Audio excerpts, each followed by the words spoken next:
I have a question for you. Mm-hmm. Do you plan to see your dad again? Do you want to see your dad again? I don't really have any desire to. And that's really based on our last visit. You know, it was like, it's like a different, like a person you don't know. Something I want to deal with. Not having the questions that I have and lingering in the back of my head. I can't have like a regular conversation with the man, you know, thinking about that. That's how it was on the fishing trip. You know, I was sitting out on the boat, just looking at him. Like, and what I remember of him when I was younger versus what he's like now is like two different people. Now he's just this feeble old man that did these terrible things back in, you know, if he called me up and said, hey, I want to come like everything I ever did, maybe. Just so I could hear it. But he's going to take that to his grave. I don't see him ever saying yes or no. And now, the story of phone calls, interviews, case files, and Josh and Amanda spilling it all. I'm Amanda Fallon, and this is the Shirley You Can't Be Serious behind the scenes. I mean, if you didn't do anything else, why didn't you just say no? Instead of dodging the question. We go back and forth a lot.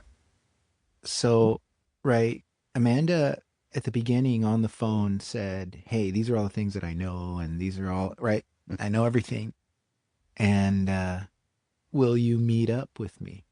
Look, that was really jarring for you. Can you imagine how that was for him? Why do you think he met up with us? What do you think was the pull for him? The Shirley connection. Yeah. If you had been just anybody, you know, off the street, I don't think he would have wasted his time with it. But because you were Shirley's stepdaughter, I think that's probably what it was. He wanted to feel that connection. That's the only thing I can think of. I mean, why else? Yeah, that's interesting to think about. I mean, that's part of the reason why I'm meeting up with you. If you just call me randomly, Tucson or Utah, wherever, and like, we could talk on the phone. What do you want to know? Yeah. You know, but as far as meeting people, I don't usually do that. But then, you know, but you were Shirley's. We have a common link there. I knew her. You probably knew her better than I did. You know, and I didn't spend as many years with her. And, but I still remember her. It's like yesterday.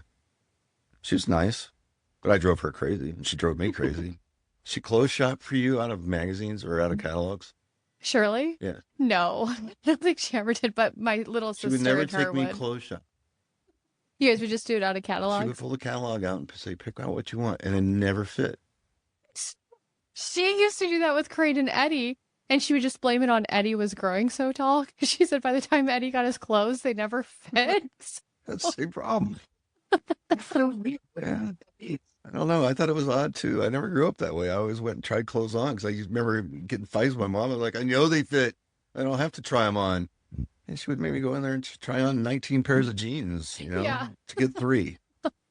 You know, That's Shirley would be like, what size are you? I was like, and she'd like, hold on. And she'd pull the back of my pants up and look. And she'd be like, okay, you're this. She, you know, and then I would get them and they would look nothing like those. I hated my clothes. I got in the beginning, Shirley and I got along, but I loved that she made my dad happy because my dad had been like really lonely. So I loved that part. She was very religious the entire time I knew her, and we didn't really connect on that level. Religious to the point where I would call her and be like, oh, Mandy, we just have a new neighbor that moved in. She's such a Christian woman. She's a prayer warrior. Like, or she was always working at the rescue mission. Her and my dad were always taking in homeless people. Do you have a homeless person story? Oh my God, please tell us because they're the best. This is a little gross. All right. So she's at church. This was before I was being forced to go. And she comes home and she goes, Dan, she goes, there's a little Hispanic boy that needs a place to stay for a few weeks. Doesn't speak any English. We're going to take care of him. And I'm like, okay, whatever. Didn't care. So a couple days later, she brings him. Okay. And immediately we have this disconnect because he's trying to talk to me. And I don't know what he's saying. Well, she doesn't either. She didn't speak any Spanish, which is the weirdest thing because the poor kid probably thought, gone from one hell to the next, and so it went on like that for a couple of weeks, and then I came home from school one day and I couldn't find him anywhere. We had a sliding glass door in the living room and there was a curtain there. I look and I see him sitting out on the chair. I look a little closer and he was putting peanut butter on his junk and making the dog lick it off. Yeah. So I'm like, open up the door really fast and he jumps up, and like, what are you doing? And he was obviously embarrassed, and so I didn't say anything else to him after that. I was just like, in fact, I think I probably went over to a friend's house going, you're not going to believe what I just saw. And Shirley got home and I told her and she took him immediately right then, gone. Forgot all about that. Yeah, it was real. It was absolutely real. Was it Ted Cruz? Right? I couldn't believe it. I was just like, Like, the more stories that we hear about the way I was like, Shirley, throw the peanut butter away. Yeah. What are we having for dinner? I give you guys your lead-in for your next episode. You were asking how we get the names. Yeah. So, yeah, that was pretty traumatizing. I said, you can't bring people home anymore. God love you, but that was Well, she kept bringing people home. Yeah, she had a good heart and everything, but man, she would just do crazy stuff for church. I mean, like I can remember asking her for certain things. Like I needed a tube for my motorcycle tire. She's like, I don't have the money. And we go to church and she'd write a check for $500 out to the church, I'm like, what gives here? Yeah. So I got a job. Then I was never home, which was great. But it wasn't at Williams and Associates because they didn't. No, definitely not there.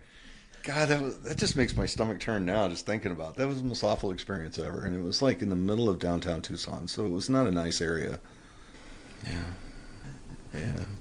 It's so interesting to hear. That was the worst because I just felt like I was being forced, which I was, but I mean, I was like embedded in this company and all I'm doing is just opening boxes and moving boxes and stuff like that. And, Shirley's enjoying what she's doing, and I'm like, this sucks.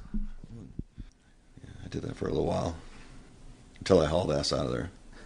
I did run away. You ran away from home? Yeah. Was that ever in her journals? Well, she only kept her journals. There's one from 1982, 1983, and 1984. So there's only 3 years worth of journals.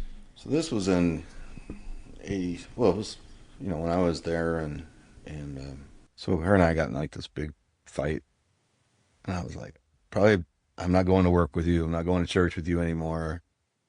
Can't make me that type of fight, and she kept it up, and then she went to bed, and I was like, you know what, the hell with this, and I drew and packed up a bag, and I called my friend Mike, and he came and picked me up, and we siphoned gas all the way up to Phoenix from Tucson, and we stayed in the dormitories for his cousin at NAU for like a week.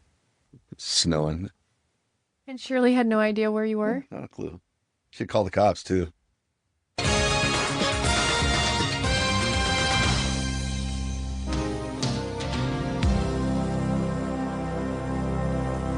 Labor Day, a time when American families gather around the barbecue and celebrate the unofficial end of summer.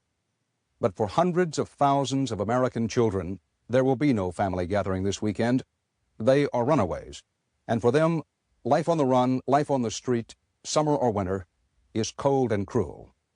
Covenant House, an organization that helps runaways, estimates that nearly 500,000 teenagers have taken to the streets since we first broadcast this report in March.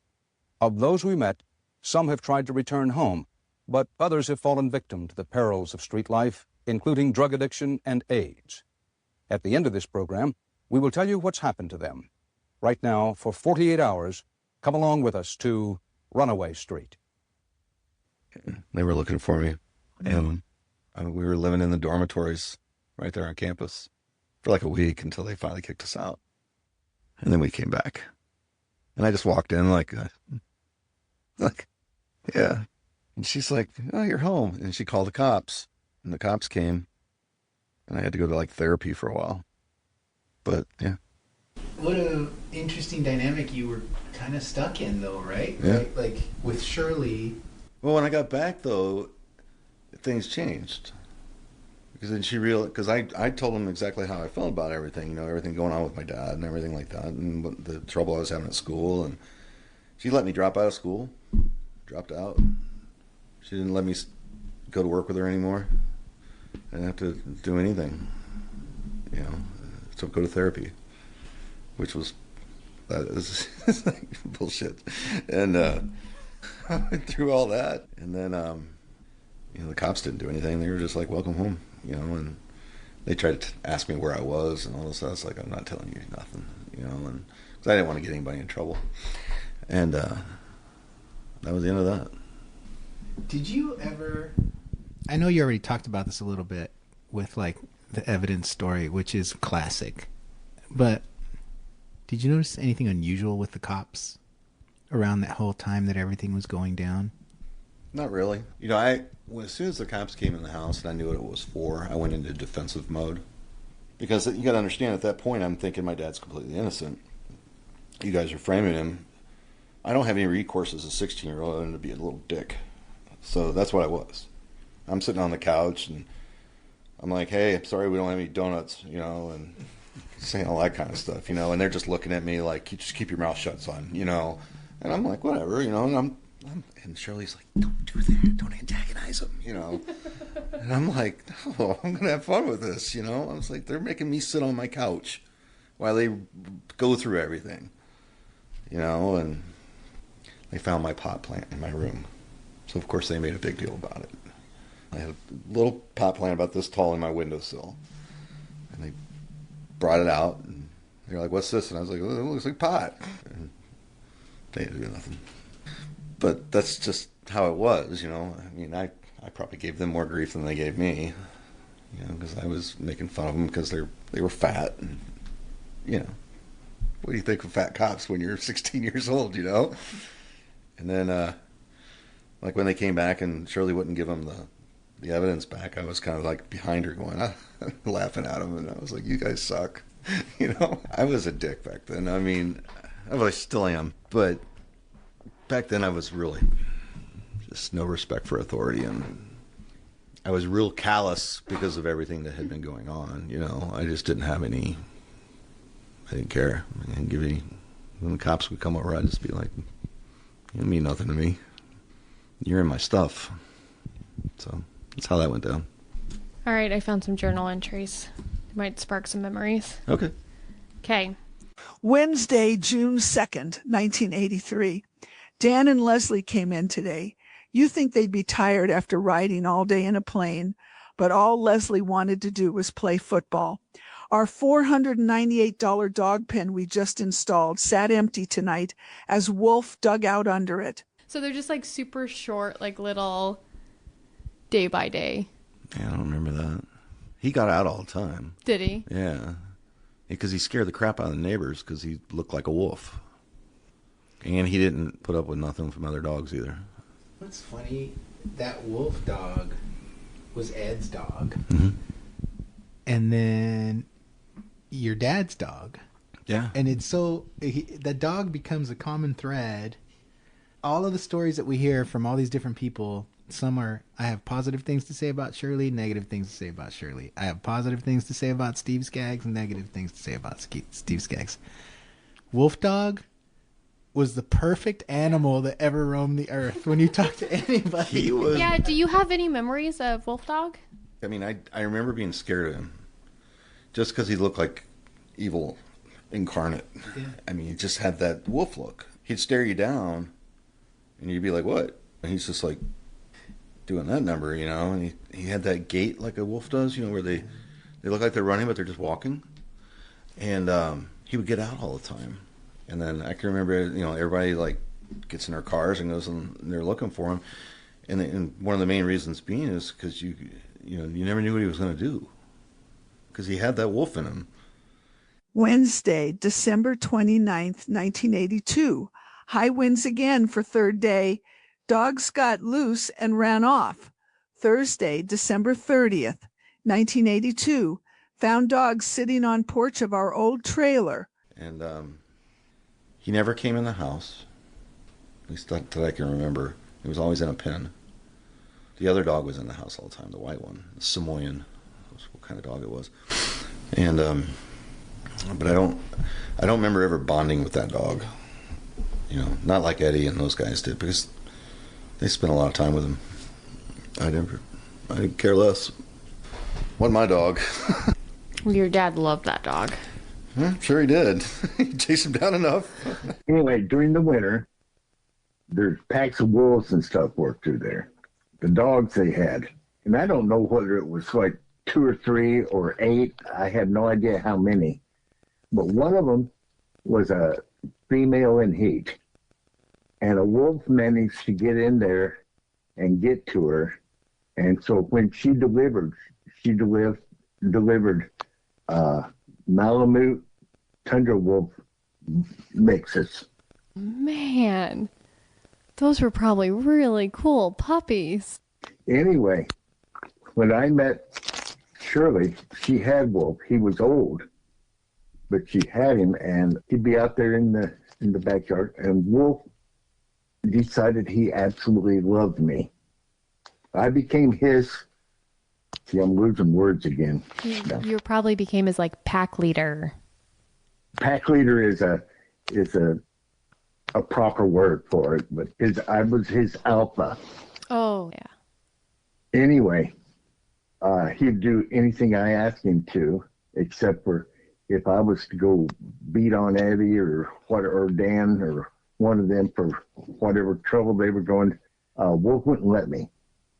He'd come up to me, and he looked like a wolf. He didn't look like a dog. He looked like a wolf. He'd come up to me, and he'd grab the calf of my leg in his mouth.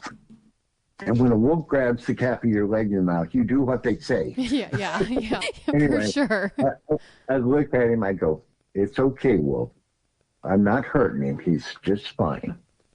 Wow. And Wolf would let go, and he'd have a big smile on his face.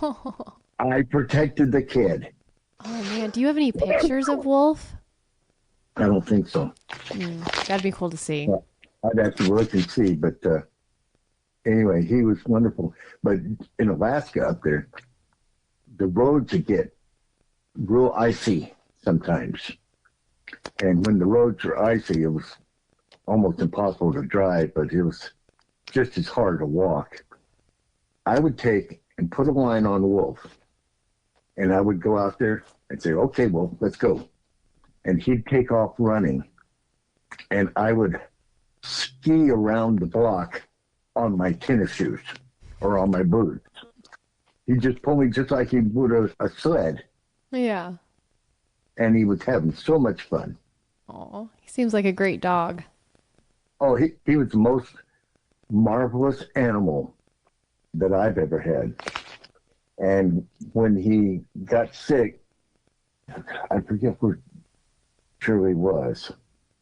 Anyway, he got sick, and I had to take him into the vet, and his whole insides were ate up with like cancers and all. Oh, and I had baby. to put him down. That broke my heart. Yeah, he was a wonderful animal. I think now that you say it, I do think I remember Shirley mentioning wolf, but I didn't know that he was literally part wolf. The name makes sense now. Yeah, he was half wolf, half Malamute, half wolf. I'd love to know what happened to all the other puppies. I have no idea. Yeah. Wolf, I mean, he had some rough edges. Mm-hmm. He had probably killed 10 or 12 dogs. He'd be on a big chain out there, and they'd come 4 or 5 at a time just to try to get him. And sure, he'd go out in the morning, and there would be dead dogs all over the place, and Wolf would be just fine. Oh, man, she never shared those stories with me. Tuesday, June 8th, 1983. Picked up tickets for Hawaii. Kids are getting along so well. I can't believe it. Corinne has been so sweet to Leslie, plays games with her, takes her places. All 4 sit and talk till all hours of the morning. I don't really remember that. Yeah. I don't remember having conversations with Leslie, but you got to understand that those were like really short periods of time because she would only be there for a couple months and then back to mom's. I remember having conversations with like Eddie. You know, we'd shoot the breeze and stuff like that, but I would have conversations with Crane occasionally. I actually had, you know, I found her on Facebook years ago, and I sent her a Facebook request, and she accepted it, and we talked online, just getting caught up, and that went really well, and then all of a sudden she just disappeared, you know. Yeah. She unfriended me, and away she went. I haven't heard from her since. So I don't know what that was all about, but I figured it had something to do with Dad. I understood. I was like, whatever, it's fine. Yeah, I can't remember what she would say, but she talked about you and Leslie too, occasionally. Okay, here's one. Thursday. June 10th, 1983. Took kids shopping for Steve's birthday present and Father's Day present. Danny picked out a fishing vest for Father's Day, and we got him tools for his birthday. I got him a watch, like Eddie's. Bird parts for Casio. Would you rather have a calculator or a watch? With a Casio calculator watch, you have both, and it works with one finger. What's the world's most revolutionary watch? What is digital? Digital is Casio! May 8th, 1987, Pima County Superior Court. To back up a minute, when you talked about the struggle over the gun, do you remember whether or not the defendant was wearing a watch? He lost his watch and had to pick it up out of the weeds. When you say he lost his watch, can you tell the judge a little bit more? I think his hand came out of it and it fell off his wrist. Do you remember describing the watch to the police? Yeah. Okay. Can you tell the judge what you remember the watch looked like? It was silver colored, had a mesh band, blue face on it, kind of a square face. Okay, all right. Yeah, I don't remember that. And then Tuesday, June 14th, Wolf got loose again. Monday, June 20th. Steve and I spent evening playing tennis with Leslie and Dan. Coraine put on a bikini and went out on deck to tan. Teenage boy on a bike made a big U-turn into our driveway and invited Coraine to play tennis with him. She took Leslie along. I made, you'll have to give Leslie a copy. I made 2 of these. Okay. If Leslie wants to. I don't remember that. Where would we play tennis at? I don't remember a tennis court. Yeah. Tanning in Alaska? Do you think, and maybe you can help us get to the bottom of this, but as we were connecting the dots with Eddie and stuff, it's like, it doesn't seem like anyone ever included Leslie. When we ask anybody anything about Leslie, it's like she was always left out. Well, she wasn't a big part of everybody else's life there because, like I said, she only spent like a month or 2 there, and then she'd be gone, you know, and she did that one time in Alaska and one time in Arizona. And, you know, with me, I was there full time, you know, so I was always in their business. I was always downstairs where Eddie lived, and his friends were down there. His friends would come down there, and they'd be like, "Get out of here!" And I'd be like, "No, I'm staying right here," you know. And that's when they'd start wailing on me, and I would fight back. Like, they were bigger than me, stronger than me, but I mean, the fact that they included me in all their little adventures, you know, and I felt part of their little clique. We heard that there may have been some marijuana plants growing in Alaska or behind. I think those were Eddie's. No, it was a greenhouse 2 streets over that we used to. Who told you that? I think Eddie told us that story, right? Yeah, Eddie told us. Dad told us that story. Did he ever tell you about the pot he had planted out behind the house? No. Yeah, he said, well, we had a great state fence. Uh-huh. He says, Shirley never knew, but right behind the fencing there, I had a bunch of marijuana up there. This was Dan? So you guys had your hands full with Eddie and Danny. Well, Dan actually was, for the most part, a little easier for me to keep under lock and key. Yeah. Eddie seemed wild. Yeah, there was we found it on accident. There was a greenhouse. It was like 2 streets over, and this was at not the house that I showed you a picture of, but the house that we originally lived in. And so we knew there was pot plants in there, so we planned a big raid. And this was not anything to do with Eddie. It was me and my friends. We were like, we're gonna raid it. We had a hell of a time. We were trying to get in there, and we almost got caught. We didn't get anything stolen out of there, but we were trying to find a way in. We couldn't get in there. Well, I raided Eddie's stash. First time I ever got high. I was 13 or 14, and I know they had been smoking weed because I'd seen them, and I had never smoked weed ever. I'm like, I want to know what that's all about. So I told you I had my newspaper route. So my newspaper route was the old school where you had the bag in the front and the bag in the back, and you stuff them in there and you walk, and throw them. That was my route. And it was like a cold winter morning. I mean, really cold. And I was walking out. I was getting ready, and Eddie's Blazer was sitting right there. I was like, what's he got in his truck? And I opened up the car door, and he had a flute case sitting on his passenger side seat. I said, what's he got a flute for? This ain't a flute. I opened it up, and it was a bunch of weed and a pipe. So I filled it full of weed, took his pipe and a lighter, and away I went. So I'm puffing on this as I'm walking through my my paper route. And I had never been high. Yeah, it was bad. I had all kinds of phone calls because they hadn't got their newspaper yet. Like, they were calling the house, and of course, Shirley and my dad were answering the phone, and they're like, hey, this is so-and-so newspaper. There's lots of people on your son's route that are saying they haven't gotten the newspaper yet. And they're like, well, he's out on the route right now. And it's like, it's taking him like 3 hours. And that's what it was. Yeah. I was high as guy. I was just kind of just dragging my feet along, you know. And that was the first time ever. And I got back and put everything back in there. He was never the wiser. I'm sure he could have taken it. He would have never known. I wasn't going to take that chance. I didn't want to get caught with it, with him. But yeah, he did that. That was pretty crazy. What about this one? Sunday, July 17th, took kids to Sears for the family portrait. The only way they'd all go without grumbling was to take them to Chuck E. Cheese's afterwards. It feels familiar. Yeah. But I don't remember it. Yeah. But I remember doing the portraits because she was all into that. Yeah. Is that where the Star Wars one is? Okay. Well, this one doesn't have you in it, but it's kind of shows you Shirley's personality. Tuesday, June 21st, went to see Return of the Jedi. I thought it was dumb. A group of teddy bears defeated the stormtroopers. A new villain in the story was a giant toad with a runny nose, and Darth Vader turned into a good guy. Stupid. Did you She go must see have them? went to that with my dad.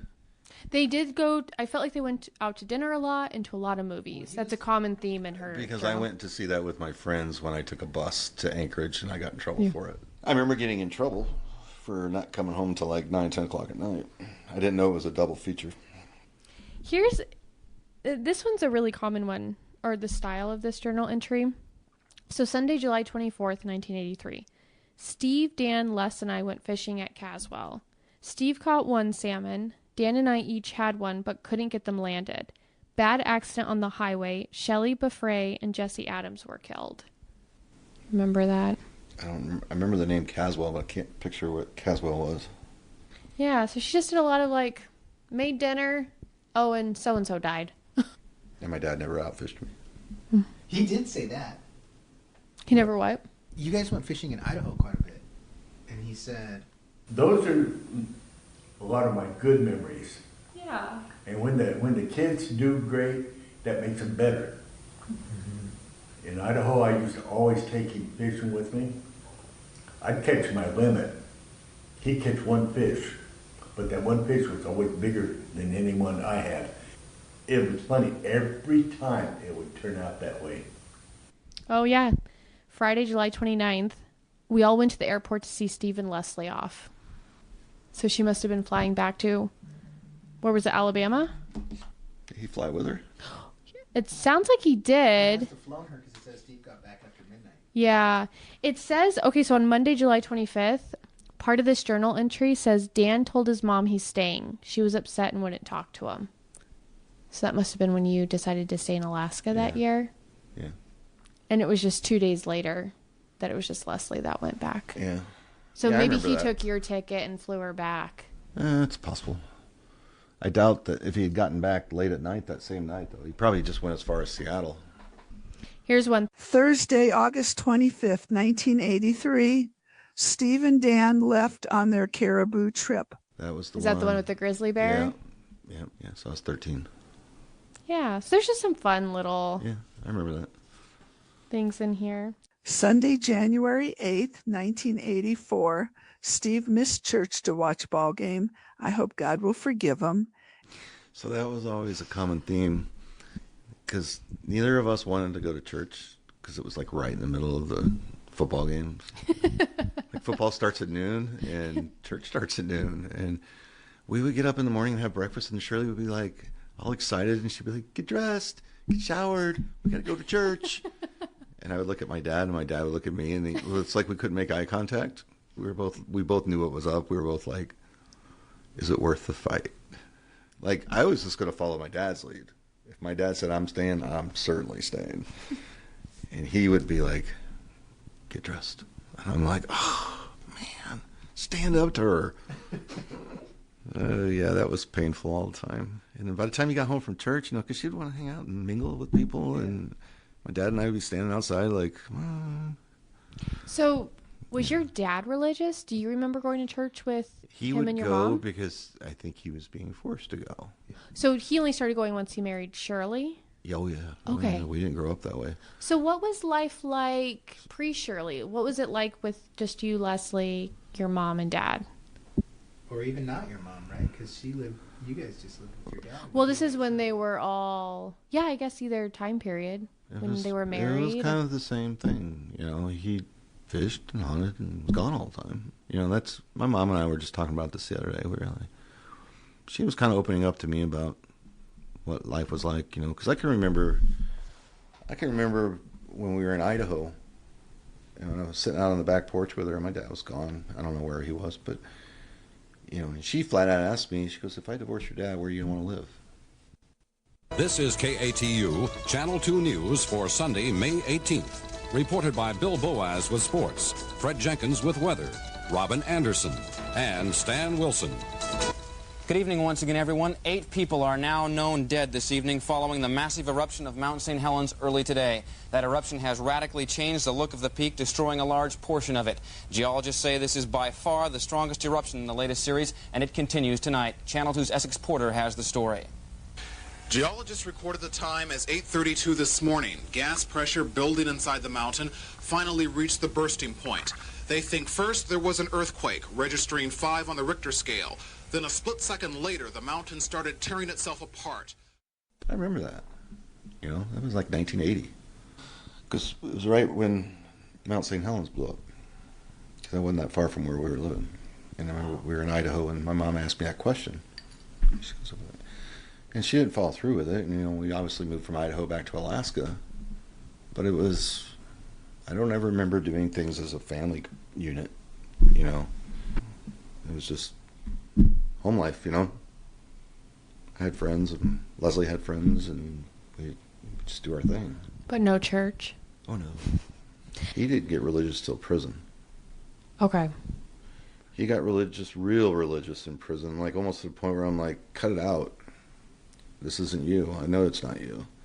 And he would put like scripture and stuff like that in his letters to me, and he would send me these religious birthday cards and all this other stuff. And then as soon as he got out, I never heard another word about it. So, I didn't go to church regularly until I went to the military.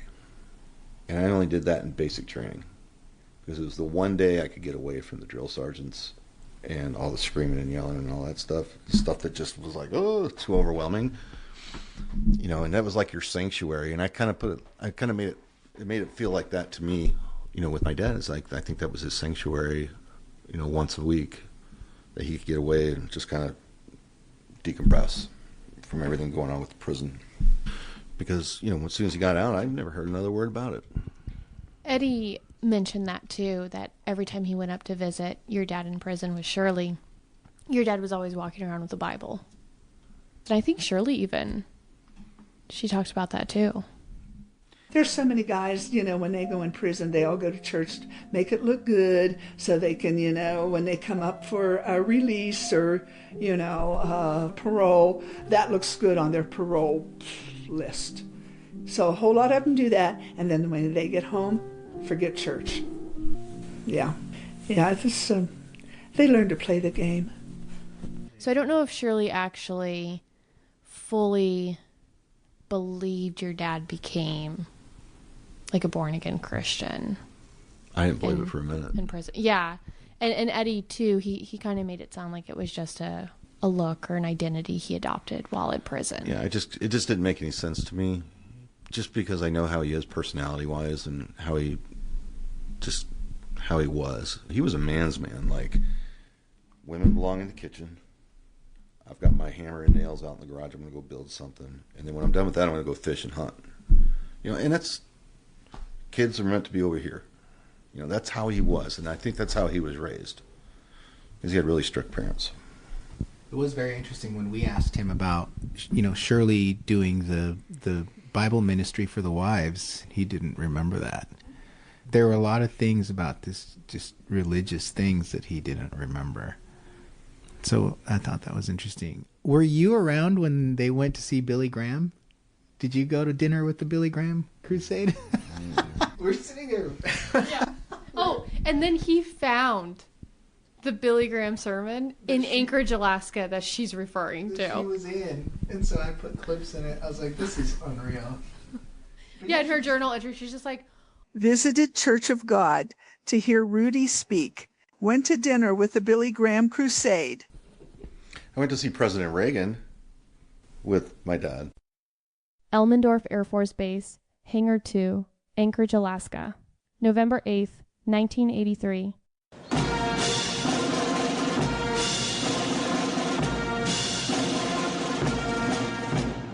Ladies and gentlemen, the President of the United States and Mrs. Reagan and Lieutenant General Brown. And it is now with great honor that I introduce to you the President of the United States of America, Ronald Reagan. Thank you very much. Thank you. Thank you very much.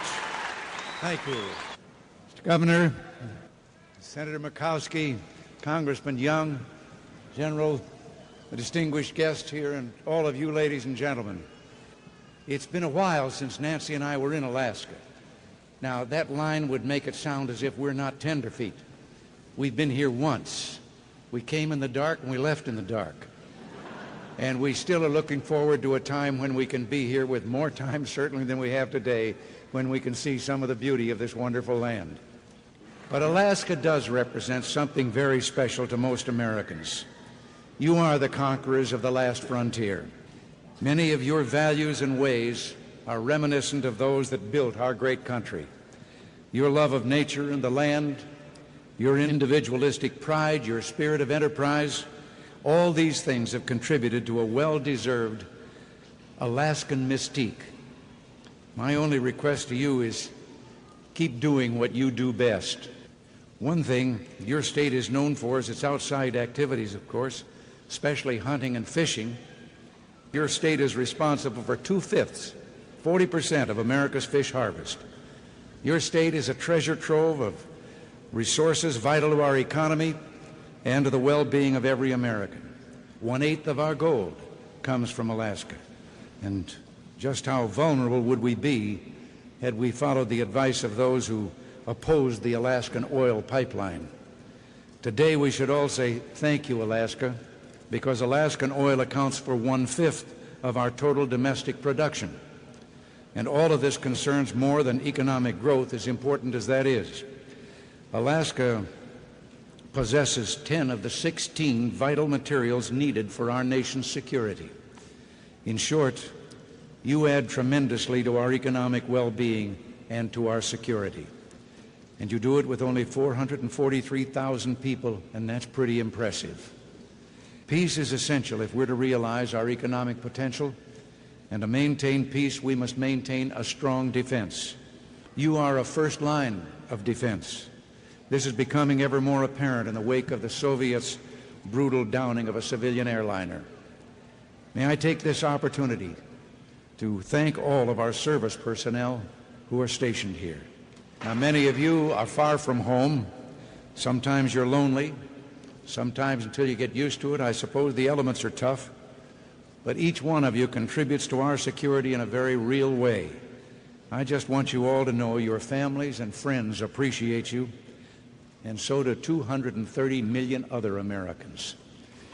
Thank you for being Americans and for making us so proud. And God bless you all. Thank you. I mean, I didn't meet him, but he was, like, they had a crowd of people in it, like it was a hangar, one of the big hangars, and President Reagan was there. He was greeting people, saying hi to all the airmen and everything, you know, and yeah, it was kind of cool.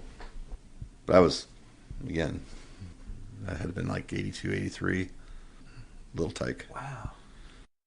So again, a lot of the things that we have in this podcast they're not blatant, but your dad told us a story about a colonel that came in and did some flight simulation stuff, and your dad really impressed him. Well, at first, your dad, he told us that he set it up so that the colonel would get shot down.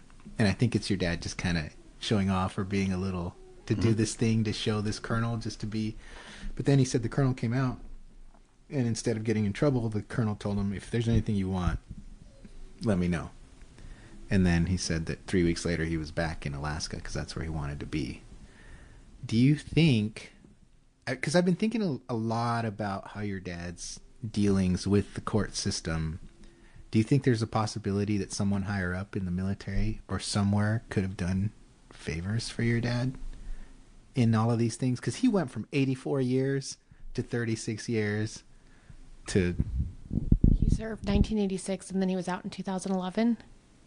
Something like that. I think it was 25 years because he, the last newspaper article I have says he got 30 years, and so that would have put him at 2016. Well, if you looked at the his actual profile that's in the prison system, I don't know if you've ever seen it, but he's in there still, and it has all his charges. So the heavy charges were the assault and the kidnapping. Okay, they dropped the attempted murder charges.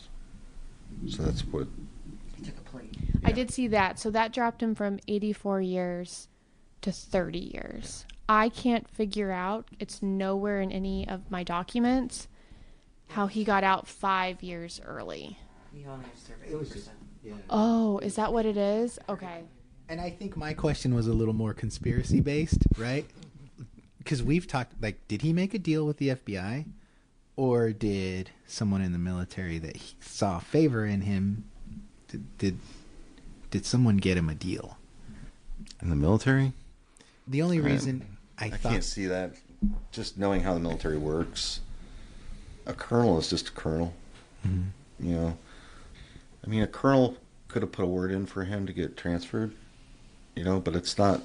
I mean, that's a high position, but it's not that high. It's when up to you get to field grade level, then it becomes a big deal, you know, and guys like that can manipulate things. It's more of a politician. Mm-hmm. But it's kind of difficult to get anybody in the military to manipulate. Do you remember a man by the name of Jerry Keffer? They lived in Alaska. They were your dad's friends. Irene and Jerry? I think so. Yeah. I just know his name. Yeah. I remember hanging out with their kids. So they used to go over there and play cards all the time. Did one of them did his wife work on base? I don't remember where they worked. I know that Jerry was a lifer, like scholastic person. Like he had like 15 degrees. All he did was keep going back to school and get more degrees. I'm like, is he ever going to get a job? So the wife supported the family while he went to school. Okay. He had like just degree after degree. Because I remember my parents laughing about it. They were like, what's he going to do with all these degrees? Yeah.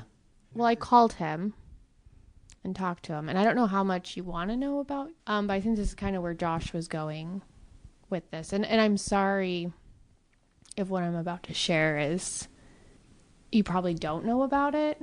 Probably not, but go ahead. So Jerry told me the reason why he went to Iceland. And it was because he got in trouble Was the military's way of solving it sending Skaggs to Iceland, or is that why he was then transferred to Arizona? Because I know Shirley told me they wanted to stay in Alaska. Yeah, he did. And we didn't understand why. Nobody in the shop knew of the incident, but it was probably one of those things that was tucked under the rug. The military does things like that. And Jerry said that was the reason they sent him to Iceland, because he was never supposed to go. And Shirley's understanding of Iceland, which is so fascinating to hear all these like different perceptions, was he wanted to stay in Alaska. And in order to stay in Alaska, he had to go serve in Iceland. So Shirley did not know. And then Shirley asked him when he was in prison. I said, were there any others? And he said, he did admit, he says, okay, I told God I wouldn't lie to you anymore. And yeah, I had an affair with this one lady at work, and he told me about her. There was a female who I had an affair with up in Alaska. So I think that was his way of coming clean about it. So yes, that's a lot. That's a lot of information to share with you right now. This is just what I've uncovered in my research. You know, just as we've gone through here, anything that you feel that we haven't thought to ask you, or any questions you might have for us, let's just talk about them. And I was talking to my mom a couple weeks ago about a lot of this stuff. I'm going to bring this up. Your call. We can turn this off. Okay, yeah, let's do that. Thanks for having us. Thanks for sharing. Yeah. We visited with Dan for several hours that day. It's an experience that will stay with us for a long time. What started as a visit where we knew not what to expect quickly turned into one of those rare, unfiltered conversations where time disappears and everything just flows naturally. Dan and his wife invited us into their home, and we sat on their deck overlooking the water. It was the perfect transition into a calm setting from our long flight and then drive. From the moment we sat down together, there was an ease and authenticity that made it feel less like recording a podcast and more like reconnecting with an old friend. Dan has a way of bringing sincerity and depth to every topic.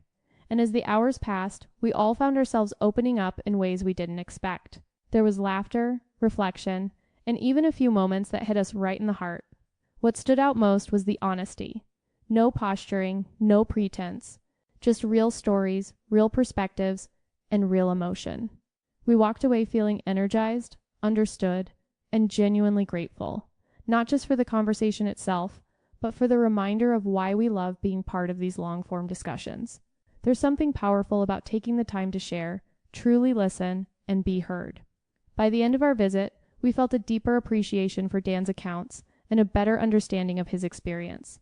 The connection we built in those few hours was meaningful, and it left us inspired, reflective, and excited to continue pursuing this story that has so many layers. Coming up next time, Miss Shirley was always my favorite teacher, and whenever anybody would ask me that, I would always say my first grade teacher, Miss Shirley. No, Miss Shirley, it was my second mom in my life. Over the years, she trapped a lot of cats in her area.